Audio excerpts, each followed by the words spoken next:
I knew something was wrong the moment the CFO hugged me. Ethan Cole wasn't a hugger. The man hadn't so much as made eye contact with me in half a decade, and suddenly, he was gripping my shoulders like I'd just saved his dog from a house fire. "You deserve this, Morgan," he said, smiling that politician smile that died 2 inches from his eyes. He handed me a plaque engraved, 17 years of operational excellence. It felt less like recognition and more like a eulogy written in brushed steel. All around us, champagne glasses clinked and synthetic laughter bounced off the rooftop of the Langston Tower. Everyone was pretending to celebrate the merger, but the interns looked like extras in a hostage video, and the VP of product had clearly drunk herself 3 flutes past remembering her own name. There was even a string quartet in the corner playing something classical and meaningless, because that's what rich people do when they're laundering tension through sound. I stood there, trapped inside the kind of smile you wear for pictures you hope never get printed. That's when HR floated toward me, holding a manila envelope like it was dessert. "Just the updated integration agreement," she said in that sing-song corporate soprano that could weaponize politeness. "Nothing major. A few standard compliance tweaks." She chirped the word tweaks like she was describing cupcake frosting, not employment law. Then James, my department head, walked past. Didn't look at me. Didn't slow down. Just brushed a folded note into my hand as smooth as a spy in a Cold War movie. 5 words, scrawled in blue ink. "Don't initial page 7. Now James isn't subtle. He once tried to nap at his desk by holding a laser pointer and calling it deep workflow meditation. For him to pull off something this covert meant one thing: danger. I played along. I smiled, I nodded, I pretended to listen to someone joke about post-merger synergy, the kind of thing people say before half the department disappears into consulting contracts. I tucked the envelope under my arm like it was a party favor and thanked HR for keeping everything running smoothly. All performance. My face acted. My brain sprinted. I excused myself under the guise of fresh air, slipped down 3 flights of stairs, because elevators have eyes, and ducked into a dim hallway that smelled like lemon cleaner and quiet panic. No cameras. Perfect. I opened the contract like it might bite. Pages 1 through 6. Pure boilerplate. Phrases like transitional alignment and workflow harmonization. Translation: "We're about to gut your department and make you thank us for the opportunity." Then came page 7. Clause 12.4b, labeled Continuity of Duties During Transitional Phase. Sounded harmless, bureaucratic even. I kept reading. Buried under a paragraph of double negatives and enough commas to suffocate a lawyer was this gem: temporary realignment of role under external vendor oversight in Denver. Denver, 2,000 miles from my house, my son's school, my father's cardiologist, everything. The clause preserved my title, but stripped my tenure, equity, and promotion eligibility. I'd keep the nameplate, sure, but in reality, I'd be a glorified temp under a third-party contractor, paid 60 cents on the dollar. They thought I'd sign that right there on the rooftop, smiling, holding a plaque, while my career got dissolved into a vendor spreadsheet. I took a photo of the clause, then another, then one more, zoomed in. Time-stamped, metadata locked. 6:14 p.m. The moment I stopped being operations director and started being a problem. Upstairs, the quartet was still murdering Bach. Down here, I sat on a concrete step halfway between celebration and betrayal, breathing through the kind of fury that doesn't scream. It sharpens. I flipped back to page 7. Read the clause again. It wasn't just a relocation. It was a quiet erasure disguised as continuity.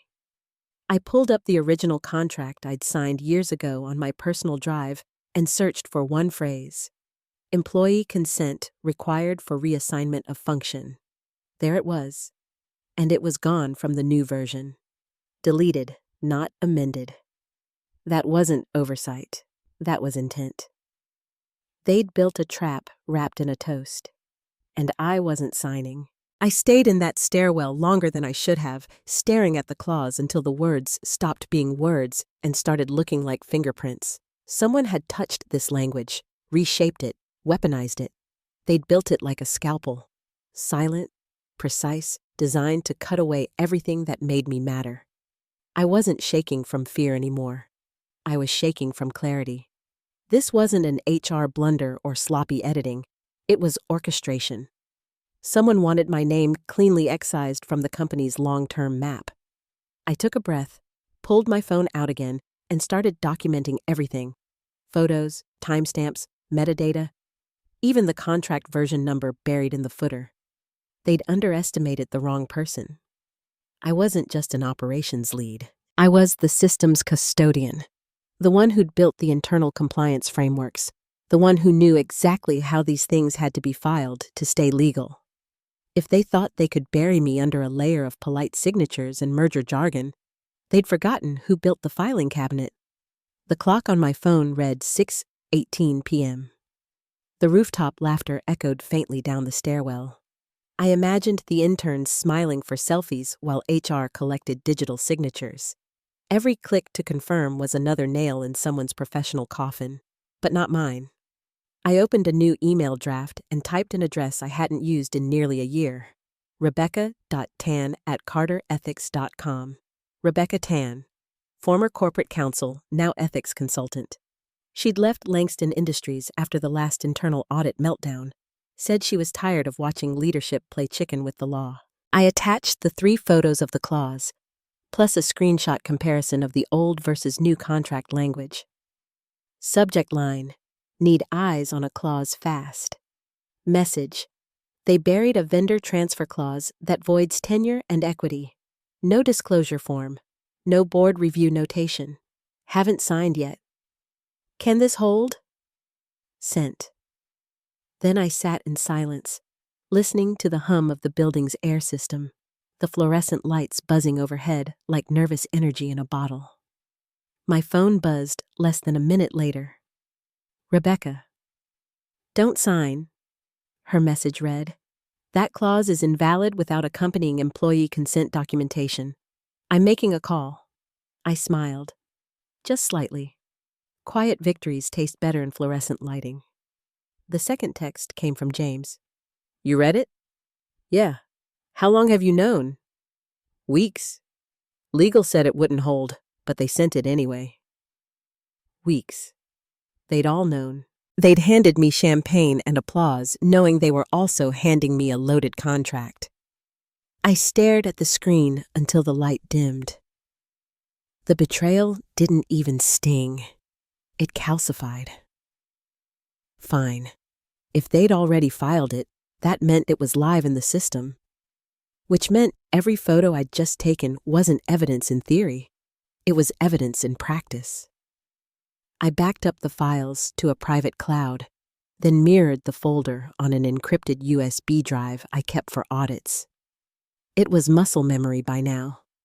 I'd watched too many executives get away with we didn't know. I wasn't going to give them that excuse. 6:27 p.m. I climbed back up 2 flights, slow, deliberate, blending into the crowd of tipsy smiles and merger buzzwords. On the rooftop, no one even noticed I'd been gone. The city stretched behind the glass railings, glittering, artificial, indifferent. I found Aaron Miles, the board liaison, leaning against a column with his drink, scanning the crowd like a man trying to look busy. Aaron wasn't important, but he was adjacent to power, and adjacency was currency.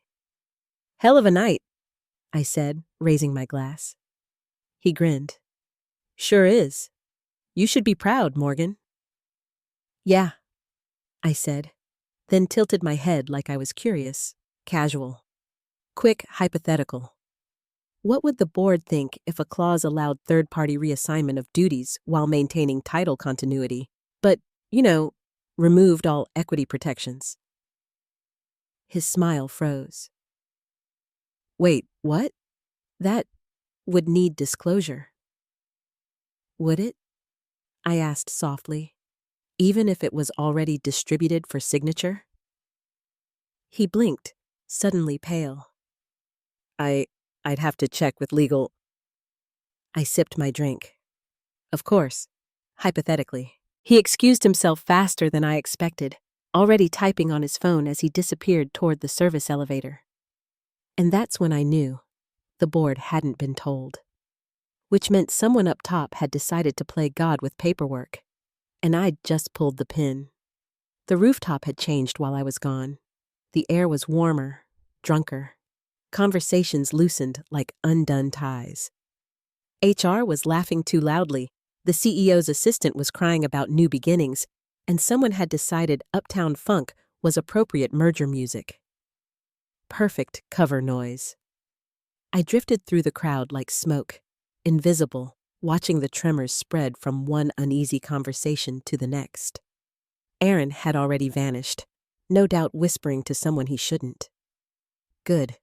I needed the alarm to travel upward, not outward. I slipped to the far side of the rooftop, near the bar, pulled my phone from my pocket, and reopened the photos of Clause 12.4b, the hidden transfer clause that had nearly erased me.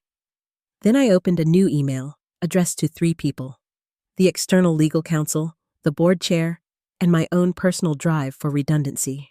Subject line: urgent, contract language review required. The message was short, cold, factual. Discovered a clause in page 7 of the revised employee agreement distributed this evening. Language allows third-party reassignment while preserving title continuity but removing equity and tenure protections. No employee disclosure attached. As an original signatory, I have not consented to modification of employment status. Evidence attached. I attached the photos, double-checked the timestamps, and hit send. No adrenaline, no hesitation, just the click of inevitability. I slid my phone back into my blazer and took a slow lap around the terrace. The skyline glittered, the champagne poured, the lies still sparkled under the lights. Around me, people laughed like they were in control of something. I raised my glass, nodded politely, and waited. 3 minutes later, my phone buzzed. One new text. Received. Stand by. From the board chair. That was all. But the ripple started almost immediately. Across the terrace, I saw the chair step away from a conversation, phone in hand, his face shifting from relaxed to razor tense. He didn't even excuse himself before heading for the elevator. Aaron appeared seconds later, white-faced, whispering furiously into his Bluetooth. HR stopped laughing. One of the legal analysts looked like she'd seen a ghost in her inbox. And then, just as the DJ started a remix, the music cut off mid-beat. Silence spread like static. The lights brightened. Sterile, corporate, merciless. Phones began to buzz, one after another, until the sound turned into a swarm. Executives read emails, frowned, whispered. An intern dropped her drink. And me? I just stood by the bar, sipping someone else's abandoned wine, the calmest person in the storm I'd just created. I didn't need to speak. The clause would do the talking. Upstairs, 2 floors above this chaos, the boardroom lights flicked on. I couldn't see them, but I knew the choreography. The emergency meeting, the whispering, the panicked glances. I could almost feel the vibration through the floor, the thud of polished shoes pacing over panic. I didn't need an invitation to that meeting. I'd already written its agenda. I left the rooftop and headed down to the 26th floor, the so-called wellness room. A ridiculous glass cube filled with beanbags, fake plants, and an unplugged essential oil diffuser. The sign on the wall said, "You got this," in Comic Sans, like optimism could fix capitalism. I sat cross-legged on the floor beside the mini fridge, phone in hand, and waited. The elevator hum above me became my soundtrack. 10 minutes later, my contact, someone from compliance who still had a conscience, Texted. They didn't run it through the board. Chair is furious. Legal is livid. CFO's losing it. I smiled, small and slow. Panic always begins quietly. Because panic isn't shouting. Panic is the silence after an accusation lands and nobody knows whose neck the blade's swinging toward. It's the CFO pretending to reread a document he already knows too well. It's a VP checking her phone like it might save her career. It's Aaron realizing he's the messenger who just delivered his own confession. And me? I stayed in the wellness room, listening to the building breathe. Calm, focused. Every system I'd ever built was now turning inward, tracing the corruption to its source. I wasn't fighting the machine anymore. The machine was fighting itself. Somewhere above me, the board had stopped celebrating and started calculating, and all I had to do was let them. The hum of the elevator echoed like a slow drumbeat through the concrete walls. Every few seconds, a muffled ding announced another executive arriving upstairs for the emergency session no one dared to label a crisis.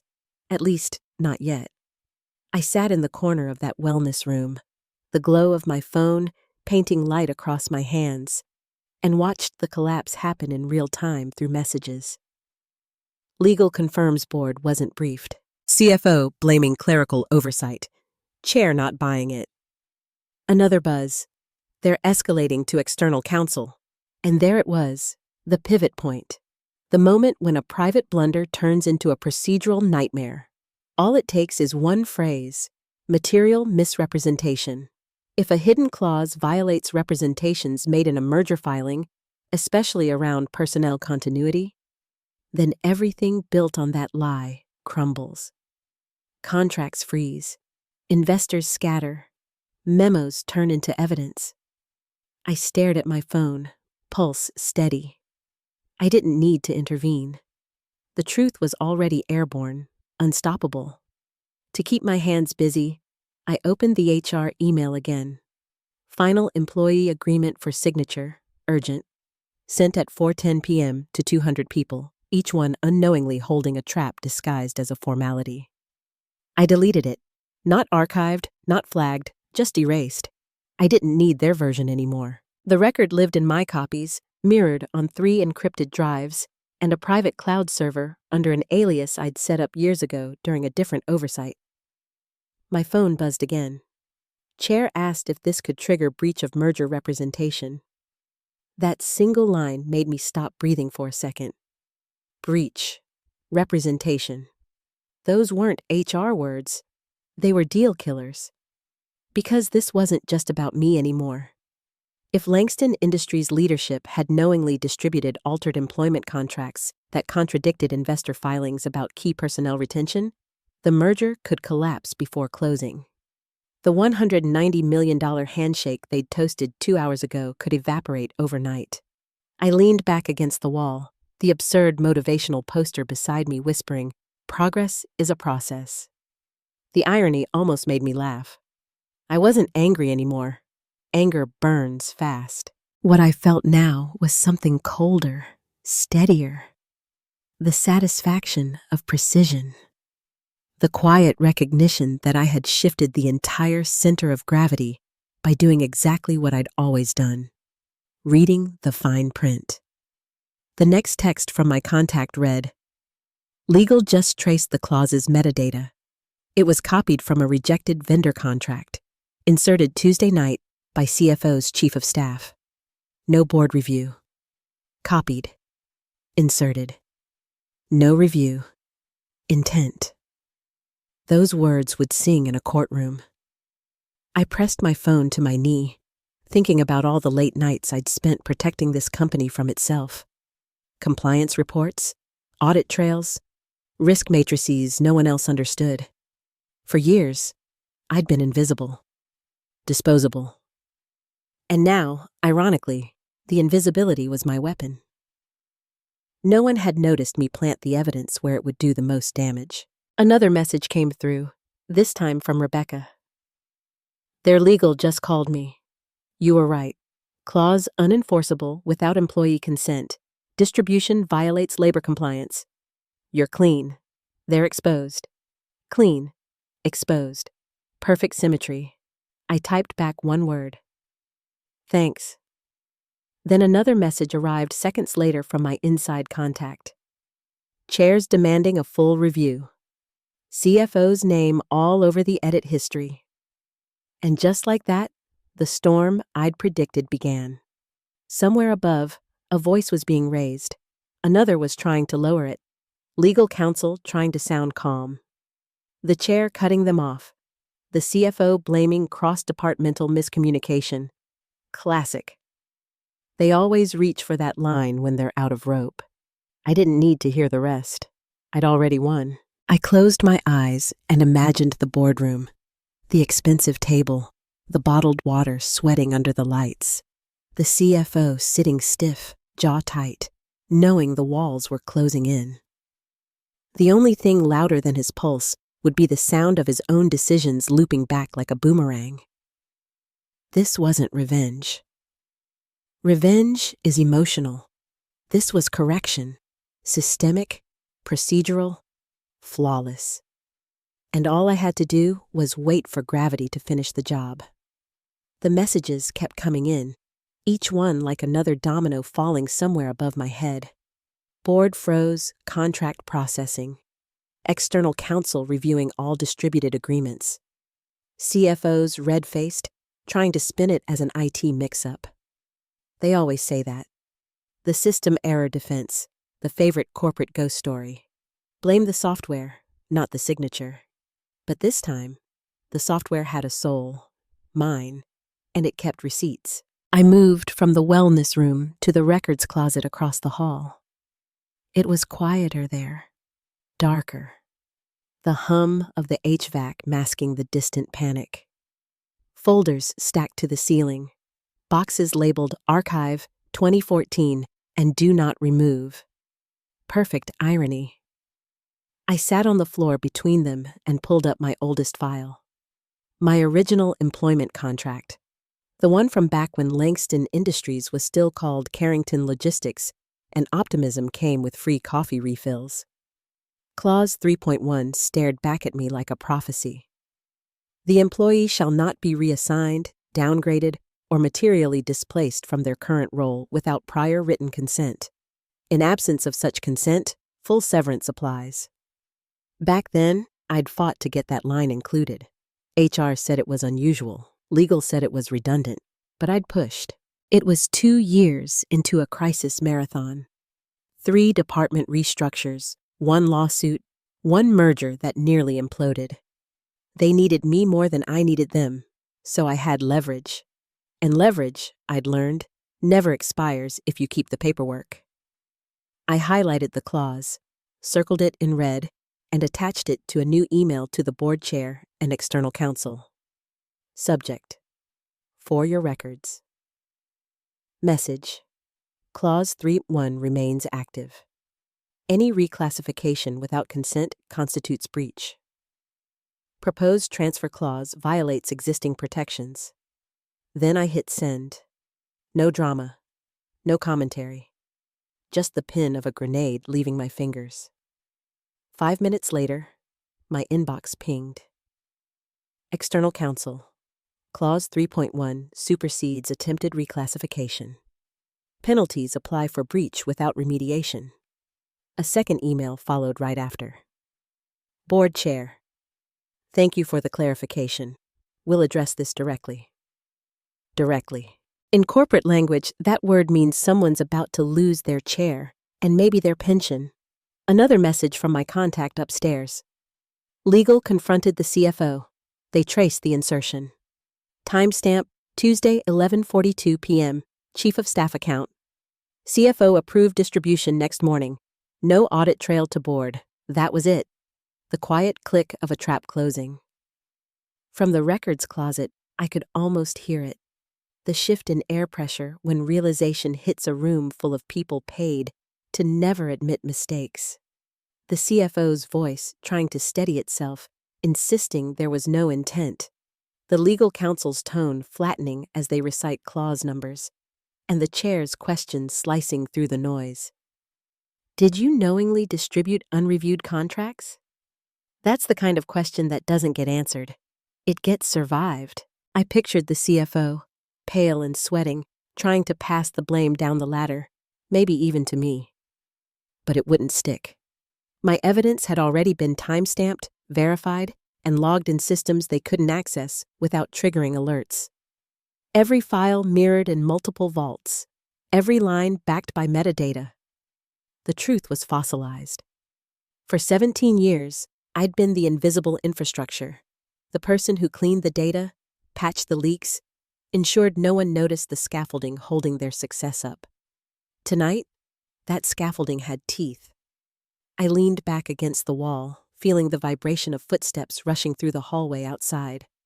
Somewhere, someone was printing out contracts, another person shredding the same ones. HR panic smells like toner and sweat. I'd lived through enough crises to recognize it. My phone buzzed again. Rebecca this time. It's official. Clause invalid. Breach confirmed. They can't enforce any of it. Board launching audit. Another message, seconds later. You did it. No, I thought. They did it to themselves. I just held up a mirror. For the first time in hours, I closed my eyes and let the quiet in. I didn't feel vindicated, just steady, measured. The way you feel when the system finally corrects itself, one line of truth at a time. The quiet didn't last long. It never does. The first ripples of fallout hit around 8:40 p.m. Emails pinging, lights flicking on in offices that should have been dark by now. The sound of hurried footsteps overhead. My phone buzzed again. Board session extended. CFO attempting to deflect. Legal standing firm. Another. Chair called in audit compliance. External counsel confirmed intent to breach. I smiled faintly, still in the records closet, bathed in the sterile glow of my screen. Intent to breach. Those 3 words could end a career faster than a scandal headline. I imagined the boardroom 2 floors up. The CFO, Ethan Cole, probably sitting with that same tight-lipped expression he wore when he pretended to listen during budget reviews, nodding just long enough to appear human. Maybe now he was sweating through his dress shirt while the lawyers dissected his own paperwork line by line. Maybe someone from PR was already drafting a contingency statement, leadership transition, realignment of financial oversight. They'd never say caught red-handed, but everyone would know. My phone buzzed again, this time from Rebecca. They confirmed distribution violates merger representations, council's freezing all related agreements pending review. Chair requested your file copy for the record. So that was it. My copy, the one with timestamps, metadata, and evidence of the missing consent clause, was now an official exhibit. Proof that the hidden clause hadn't been a rumor or a misunderstanding, but a deliberate alteration. I forwarded the archive folder. Every version of the contract lined up like a timeline of corporate deceit. Sent. No commentary. The truth didn't need adjectives. Upstairs, I pictured the CFO realizing what that meant. That the narrative wasn't his anymore. That the paper trail had turned against him. You can always argue interpretation, but you can't argue timestamps. 10 minutes later, a new message from my contact. Chair asked for verification of your tenure clause. Legal confirmed. They're calling it an active protection. CFO silent. Active protection. My leverage had turned into law. For 17 years, I'd been the invisible gear in the machine. Steady, precise, dependable. Tonight, the gear had jammed the motor. By 9 o'clock, the meeting had spilled into its 3rd hour. Another text came through. Chair paused the merger vote. External counsel advising disclosure to investors.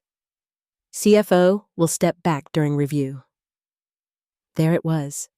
The euphemism that ends every corporate tragedy. Step back. Not fired, not terminated. Just stepped back. Quietly, strategically, with just enough distance to pretend it wasn't exile. I exhaled. It was over. Almost. At 9:14 p.m., my phone lit up with a new message. this one from the board chair himself. "Morgan, can you meet tomorrow morning?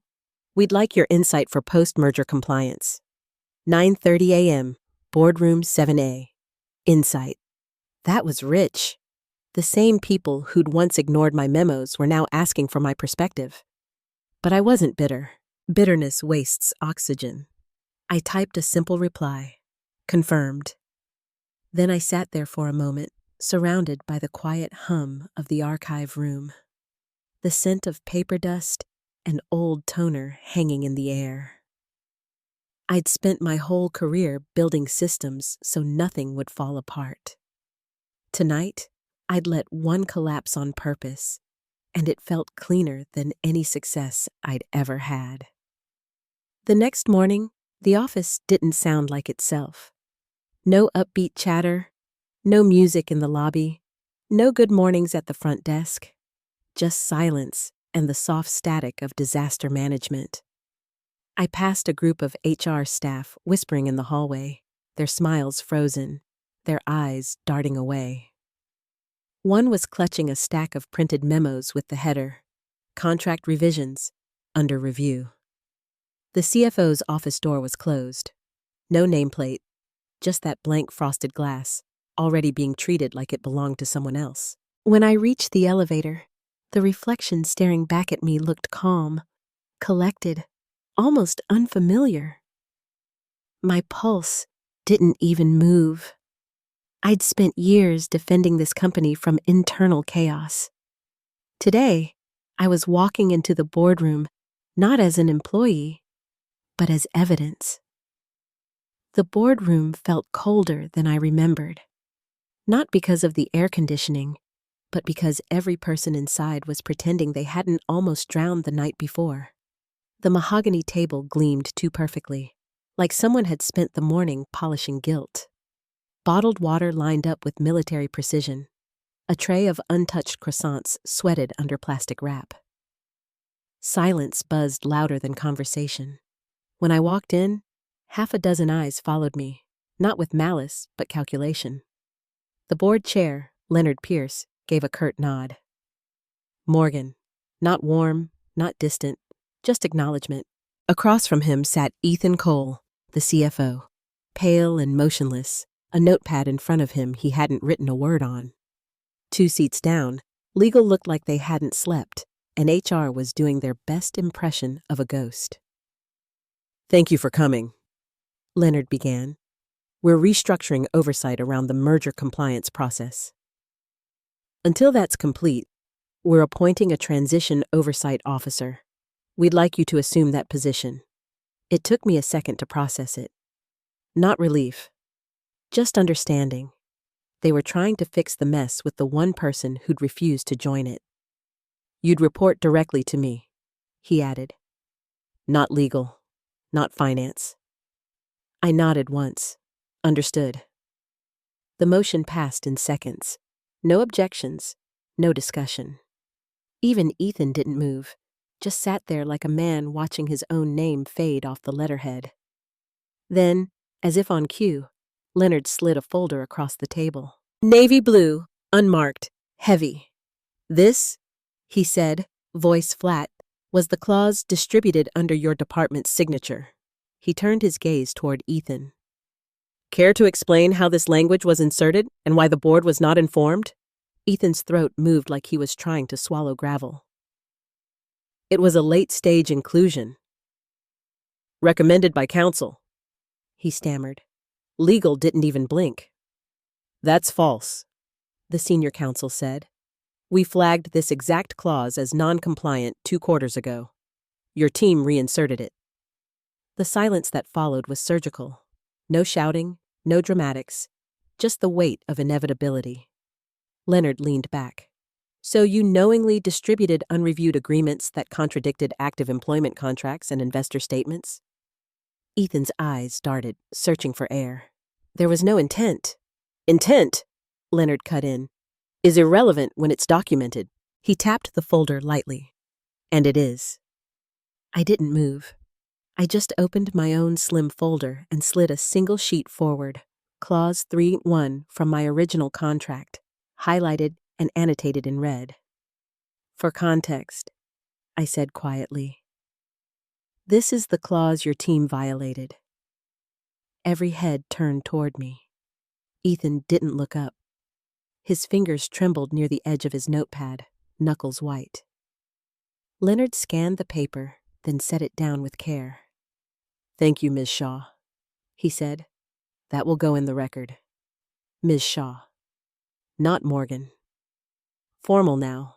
Procedural. That's how you know a correction has begun, when the tone shifts from personal to legal. Ethan exhaled, a small, broken sound that made the room feel smaller. You're making a mistake, he muttered. This isn't... No, Leonard said. You made it. No one spoke after that. The sound of the HVAC filled the room. Steady, sterile, final. Ethan reached for his briefcase, zipped it with shaky hands, and stood without being dismissed. He didn't meet anyone's eyes. Not mine, not Leonard's. Just walked out, his footsteps slow and hollow against the tile. When the door clicked shut, Leonard turned back to me. You'll oversee the compliance remediation, he said. I trust you can build a team that won't hide landmines under signatures. I nodded once. I already have one in mind. For the first time, his expression softened. Good. He gathered his papers, signaling the meeting's end. Let's make sure this company remembers why contracts exist. I stayed seated as everyone filed out, watching sunlight crawl across the table. 17 years of being overlooked, bypassed, and underestimated, and now the system was finally calibrated. This wasn't triumph, it was equilibrium. And equilibrium felt damn good.